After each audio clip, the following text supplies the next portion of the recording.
Hello, Blazers. Welcome to episode 107 of UAB Green and Told, original debut Monday, September 25th, 2023. This podcast gives us a chance to share stories from members of the UAB community. Check out all of our previous episodes by visiting alumni.uab.edu/greenandtold, Spotify, or the Apple Podcasts app. While there, leave a written review so more alums can listen in. I'm Greg Berry, a UAB alum and Director of Communications in the Office of Alumni Affairs. Someone once said, Southerners love a good tale. They're born reciters, great memory retainers, diary keepers, letter exchangers, and great talkers. Let's face it, Southerners can sure share a story. When you meet someone who is great at passing along an anecdote, you find yourself enthralled with what's being said, hanging on every word. By trade, today's guest is a doctor, a cardiologist, in fact. Dr. Douglas Lyle has a passion for his craft, but his heart initially fell in love with storytelling. I always wanted to tell stories. I always tell people, you grow up in the South, if you can't tell a story, they won't feed you. They'll just put you behind a barn and let you die somewhere, because everybody can tell a story in the South and usually tell it very well. And as he'll share, putting pen to paper or tapping keys at a computer as you compose what you hope is something that is riveting and entertaining isn't exactly the easiest thing to accomplish. My first book was 138,000 words. It's probably the greatest book ever written on the planet of the earth by any human being.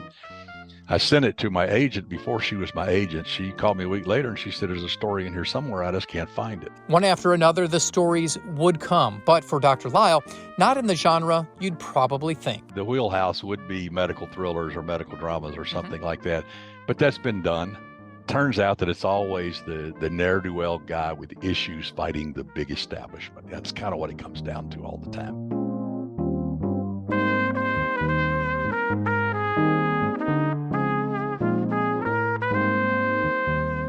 The ability to share stories is a gift not everybody shares. When you're good at it, you can find yourself across from someone hanging on your every word. Dr. Douglas Lyle has that gift. While he's living in California now, this Huntsville, Alabama native has always had a creative and curious mind. I always liked learning stuff. I just tell me something new. As far as medicine is concerned, I not only knew that I was going to go to medical school, I knew I was going to go into cardiology. At about 10 years old, we watched a documentary on TV about the first blue baby surgery, which I now know is the Blalock-Taussig procedure, but at that time it was the first blue baby surgery done up at Johns Hopkins. And I remember we watched it on TV and I told my dad, I said, that's what I'm going to do. If I wanted to do it, I don't know why I couldn't. I never realized, which was kind of stupid on my part, that there was a competition to get into medical school. Mm-hmm. I mean, I showed up the first day with some very smart people. In fact, the smartest human I ever knew, I went to school with in the third grade on. And that he showed up in class and I'm thinking, and then I started hearing stories of people that had tried 2, 3, 4 times to get into medical school. And it's like, really? I just kind of set a bar and I said, if you do this, then you deserve it. But I never asked anybody. I just said, that makes sense to me. Why UAB at that point? Well, I was I was at the University of Alabama over in T-Town, and that's where I got my undergraduate degree in chemistry. I looked at really 3 places when I was looking at medical schools, and there was Harvard, of course, and Vanderbilt, and Birmingham. Harvard was too far away. I wasn't going to go up there. I just did that on a lark. Vanderbilt, I was interested in, but I needed a scholarship to do that, which I didn't get. And my parents couldn't afford to send me to Vanderbilt. I mean, my God, yeah. A year cost more than the house. So, I ended up in Birmingham, which was the place to be anyway, and especially for cardiology. I mean, it was the place to be. And at that time, it's not the UAB that it is today. What was it like from the School of Medicine side of things? Yeah. The medical school was a tiny little thing with the anatomy lab on top, and it was right next to the old Hillman, and the old Hillman and the VA were the 2 hospitals. And we had a children's hospital was a few blocks away, but basically the medical center was the old Hillman and the VA, and that was pretty much it. We had a relationship with Caraway Methodist, so we would go over there as junior and senior students and do some rotations over there. But basically it was the old Hillman. And I mean, that's such a special place. And I look back now with the places I've been, there's there, There's University of Texas at Houston, Texas Heart Institute. I worked at Cedars-Sinai a little while. I spent a few months up at Mass General as a senior student. But of all the medical centers I went to, Birmingham was by far the best. Why? They did all three things well. They did teaching, they did research, they did patient care, and they did it perfectly, as well as it can be done. And I think the reason is that the staff there were the staff. They weren't private docs, just happened to show up to teach. They were committed and dedicated. And then I think, God rest his soul, Tinsley Harrison had so much to do with that, and we had a very special relationship. One of the greatest humans I've ever known, besides the greatest physician I've ever known. You wound up in California. Yeah. At what point did you end up in the Golden State, and what led you there? That's interesting. And I'll go back. When I did my senior year of medical school, I went up to the Mass General for a couple of months. And there was a surgical resident there who was doing a rotation in cardiology, and which was kind of odd that a surgical resident would do that. But he said, I need to know, because this is how people die. They die a cardiac death, and I need to know arrhythmias and all that. Well, by the time I was a senior student, I'd been doing research in cardiovascular medicine with Eddie Edelman and Tinsley Harrison and Joe Reeves and that, and had worked on some computer programs back in the early days of that, and a Harvard program, et cetera, et cetera. So I taught him a lot of cardiology, and I taught him a lot about EKGs and rhythms and all that stuff. And so we just became friends. We'd run it. Well, his brother had the year before graduated #1 in his class from Harvard Law School. And his brother said that at the meeting, the little thing they had after the graduation, they had a little cocktail party, and he was sitting with Justice Byron White. And he asked him, he said, look, here I am, I'm graduating #1 in the class, and everybody tells me I can go and do anything that I want to do, anything at all. What's your advice? Because you're at the apex of our profession. What do you advise? And he said, find a community. He said, find a place you want to live. He said, because whether if you're doing legal work for U.S. senators or farmers, the work in the office is the same. It's when you walk out the door. Well, I visited a dear friend of mine also from Huntsville. I came and visited him in Orange County in Newport Beach. And I looked around and I said, this is where I want to live. And so that's how it happened. Obviously, Orange County is just an amazing area of the country, but what drew you in to that? Everybody knows it's beautiful, it's pretty, it's got great weather, but what was it for you? The weather was a lot of it, and then just the terrain. I mean, all this little towns along the ocean, a lot of them are evaporating now. They're being modernized, but Newport Beach and Laguna Beach and Dana Point, and I just liked the lifestyle. It was more relaxed. It was people didn't wear ties, stuff like that. But I don't know. It was just it was excitement. It was new. It was California. It had a lot of things. It's obviously evolved since I moved here in 1976. It's not so golden anymore, but it sure was back then. My dad spent 40 years as a firefighter, and when he would sit down, he'd watch TV, he'd see firefighters on TV because that's not the way it's done. Yeah. Did you find yourself watching medical shows and going, wait a minute, they're not doing this right? Sure. Yeah, you do that. But then, later when I became a writer and started writing my own fiction, I'm a lot more tolerant because there's storytelling involved, and you can't get too deep in the weeds because then you bore the watcher or the reader to death because they don't care about the stuff you care about. What they care about is a story, And so you kind of give them a pass on some of this stuff. But yeah, you see things that are so egregiously wrong. You say, come on. All you got to do is Google something, you can figure that out, or go to the library, You are in the shadow of Hollywood, the mecca of movie stars, TV shows, all of this stuff. At what point did you kind of decide to go out on a limb and start writing and doing different things outside of the daily work of working on hearts? Well, I always, even through medical school, I had friends that weren't in medicine. And I jealously guarded that because when you go to medical school and you go through all your training, you're really removed from society for a decade or more. Sure. You're not part of society. You're not. You're in a bubble. You're in a cocoon. You're in a medical center. You're living with people that are doing the same stuff you're doing. You're worried about the same things you're worried about, and you're exhausted because you're working all the time, so you don't have time to go do anything. But it really takes you out of the mainstream world. But I always had friends outside of medicine, and I think that helps. I always wanted to tell stories. I always tell people, you grow up in the South, if you can't tell a story, they won't feed you. They'll just put you behind a barn and let you die somewhere, because everybody can tell a story in the South and usually tell it very well. And I always wanted to write stories, but I guess it's been 25 years or so ago now, I decided, when I retire, I have these stories I want to tell.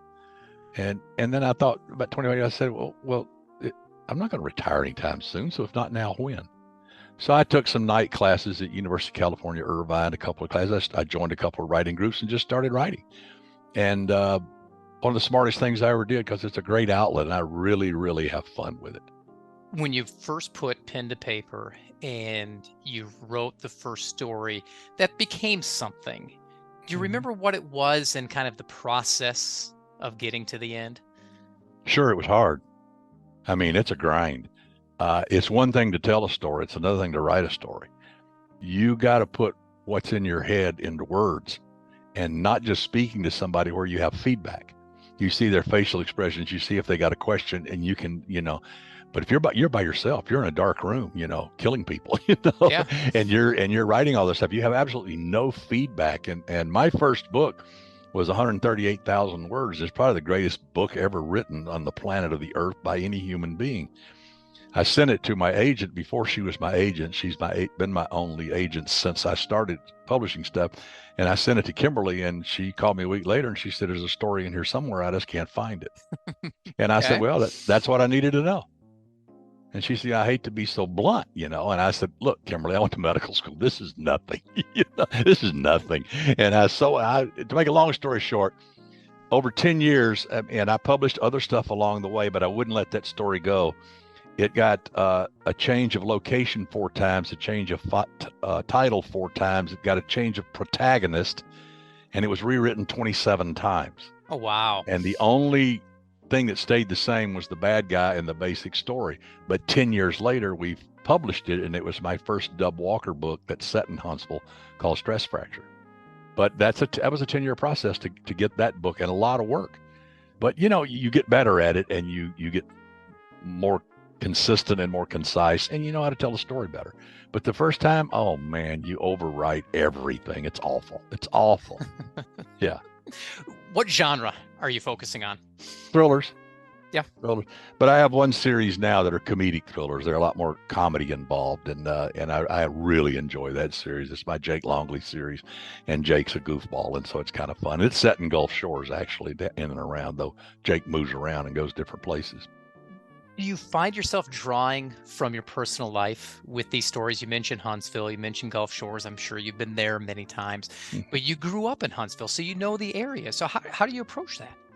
Well, it's interesting. When I decided to set my Dub Walker series there, remember, I hadn't lived in Huntsville in 40 years. True. Different city. But I had a lot of friends there, and so my parents still lived there, so I would go back there and visit. So I kind of knew what it was, but there were places that were still there. Montesano Mountain is not ever going to change. It's just so wonderful. It's one of my childhood treasures, is the drives over Montesano Mountain.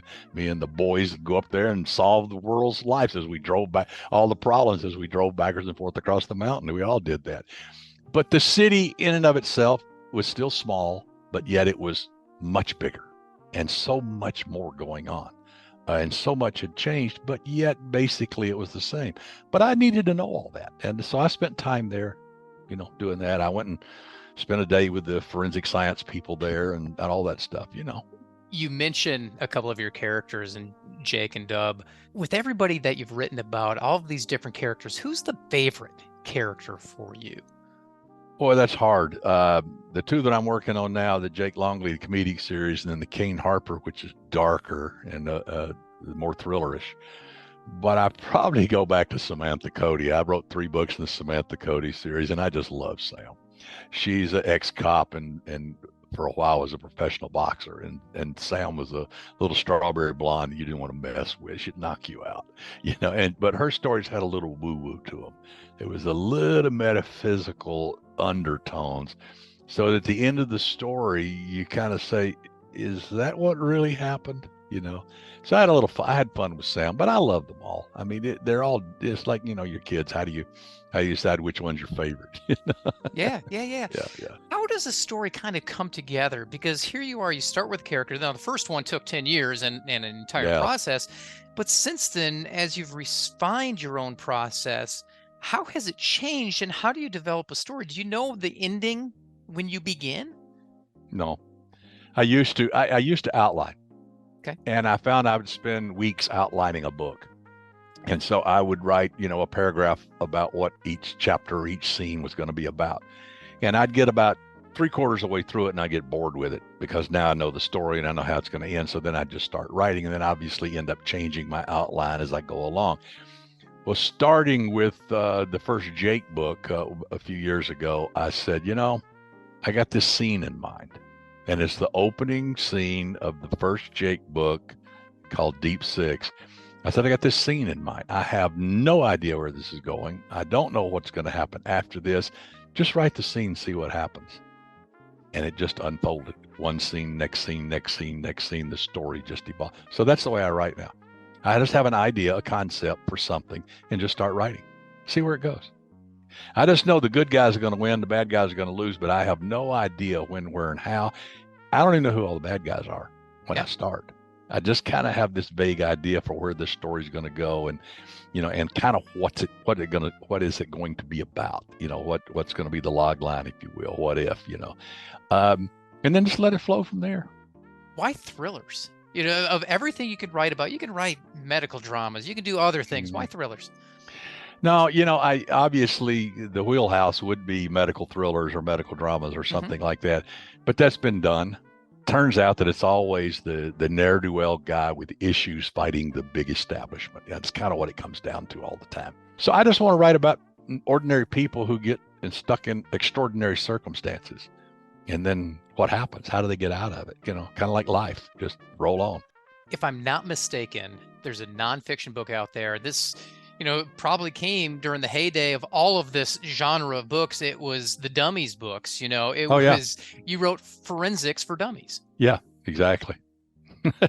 Why? What's behind that one? Oh man, that's wild. As a physician, if you go to a cocktail party, people want to talk about their cholesterol and their gallbladder. Sure. I'm asking for a friend. Yeah. Okay. Yeah. If you're a writer and you go to a writer's conference, they find out you're a physician. They want to know about gunshot wounds and poisons and what dead bodies look like, and and all that stuff. So I had to read up on that stuff. And then writers started sending me questions, and I started filling their questions and answering them. And I found out that I had to go research forensic science. And I found out it was actually very easy, because it's the same science. It's exactly the same science. Sure. Whether you're talking about, forensic pathology or clinical pathology, it's the same pathology. You've got clinical pharmacology and you got forensic toxicology, same science, same drugs, same tests, same everything. So the science I already knew. It was just a matter of looking at it a little differently and see how law enforcement and how crime labs use this stuff and what testing they do and how they interpret it and how it informs the solution of a crime. But that was the easy part, because I already knew the science. I knew the vocabulary, number one. So I looked at my role as to help crime writers understand what was going on, explain it to them in common sense language, and I'm from Alabama, so I only know 6 words, I always tell them. And so I can explain it in simple terms and then tell them how to use this stuff in their story. And that's how it started. Then one day we were out in Palm Springs. I was signing a book, and it was like 115 degrees, and nobody came in the store. Nobody walked by the store. Nobody drove by the store. There was Nan and I and the 2 staff members. And absolutely nothing happened because, it was Palm Springs, it was 115 degrees. Stupid me. So they had a rack of Dummies books. And I said, I wonder if they got Forensics for Dummies. And I didn't see it. And that night I got home, it was a Saturday, and I looked online at the Wiley thing, and they didn't have it listed as one of their For Dummies titles. So I called my agent Monday morning. I said, Kimberly, I got a great idea. And her response was, what is it now? Because I always had great ideas. And I said, Forensics for Dummies. And she said, that is a great idea and you should write it. I said, of course I should. I said, do you know anybody at Wiley? She said, I'll research it. I said, I tell you what, Book Expo is in LA next weekend and I'm going. Why don't I just go to the Wiley booth and find the person and talk to them directly? Yeah. She said, that's a great idea. So make a long story short, I went to the Wiley thing and I said, who does the dummies books?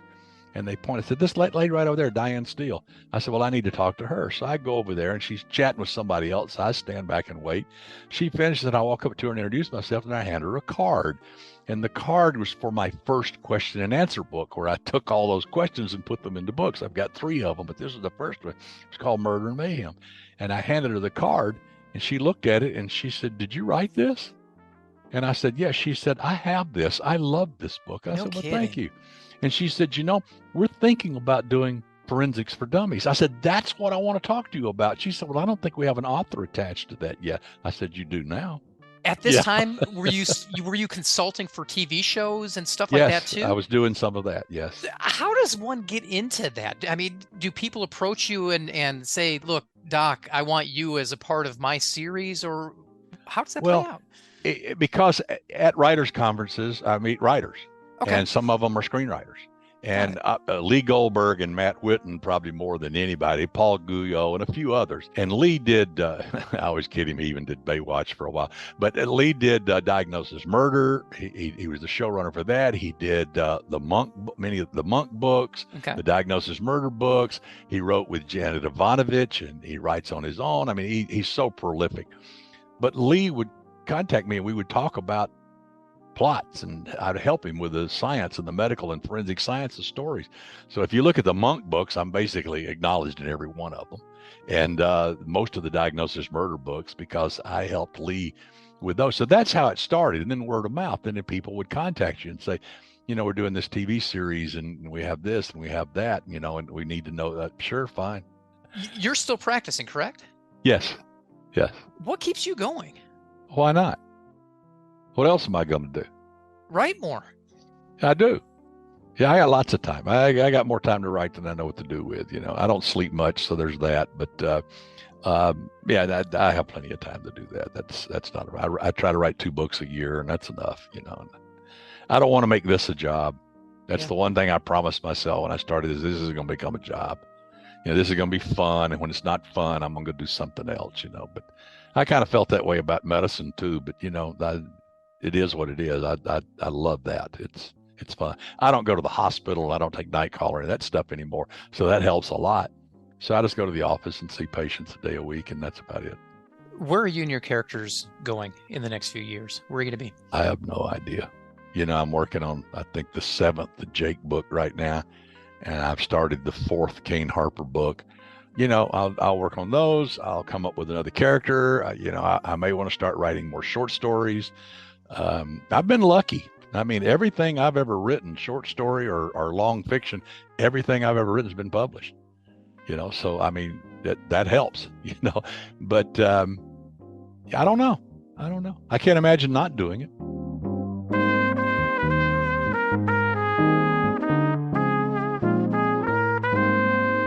That's Dr. Douglas Lyle, or D.P. Lyle. Dr. Lyle earned his MD from the Heersink School of Medicine in 1972. Today, he is an award-winning author while hosting the crime fiction writers blog and a podcast series.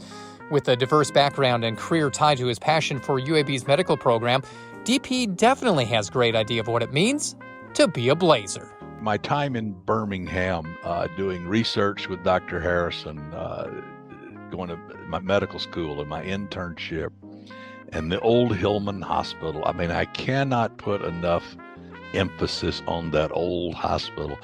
That place was so special. And all of that really is where I cut my teeth in medicine. And again, I think because of the faculty and the staff there that were full-time, and definitely because of Tinsley Harrison.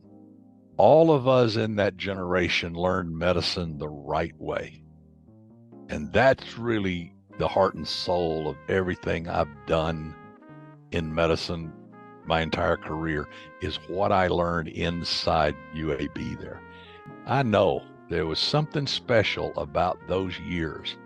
And there was something special about the people that mentored us and trained us and taught us, and particularly Dr. Harrison, that this is how you think about things.